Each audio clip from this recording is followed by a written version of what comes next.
7 tempat angker di Surabaya, cocok buat wisata uji nyali. Number 1. Rumah Hantu Darmo.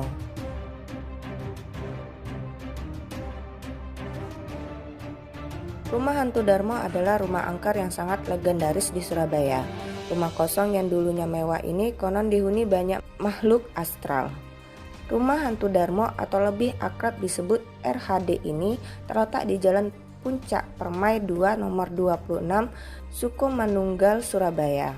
Berada di sebuah komplek perumahan elit wilayah Darmo. Rumah ini konon rumah hasil persugihan di mana pemiliknya meninggal karena tenggelam di lautan. Ada banyak penampakan di rumah ini, mulai dari sesosok perempuan berbaju putih hingga suara tangisan. Number 2. Pintu air Janggir.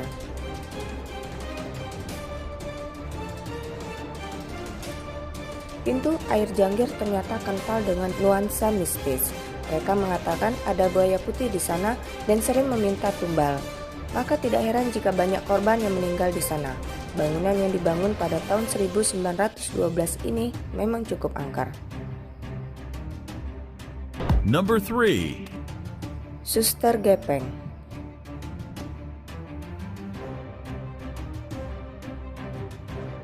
Suster Gepeng suka berkeliaran di Delta Plaza Surabaya. Delta Plaza Surabaya adalah bekas rumah sakit Simpang sejak zaman peperangan kemerdekaan.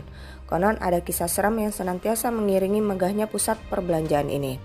Ketika masih menjadi rumah sakit, ada suster yang terjepit lift dan akhirnya meninggal.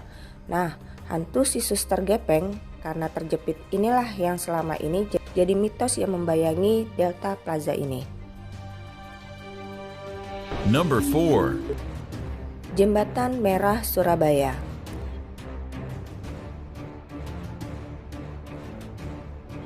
Jembatan Merah Surabaya juga sering tercium aroma anyir darah.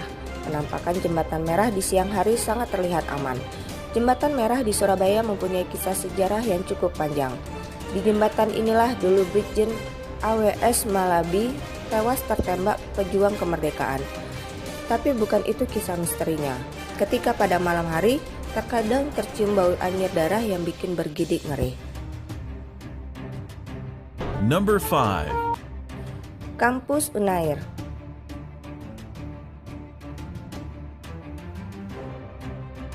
Kampus Unair juga terdengar sering mengisahkan cerita-cerita seram.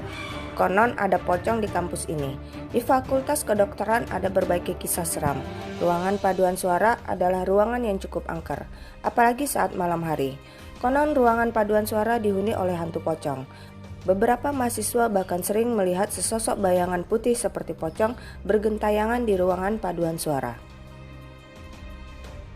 Number 6. Gedung Grahadi.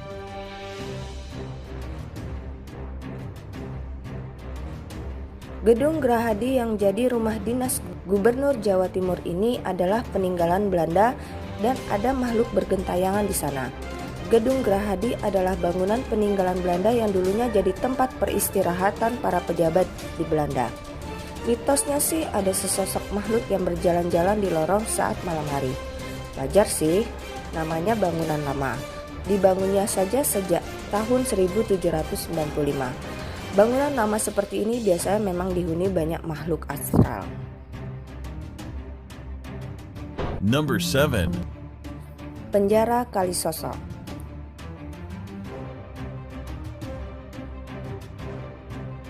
Penjara Kalisosok jadi salah satu penjara paling angker di Indonesia. Penjara Kalisosok ini dibangun 1 September 1808 pada saat kepemimpinan Herman Willem Daendels. Saat itu tempat ini bukan hanya sekedar penjara untuk mengurung napi, tetapi juga dijadikan sebagai tempat penyiksaan. Maka wajar saja jika ada aura mistis di penjara ini. Sering terdengar suara merintih yang seakan-akan kesakitan dari arah dalam penjara. Maka dari itu warga juga takut jika melewati penjara ini.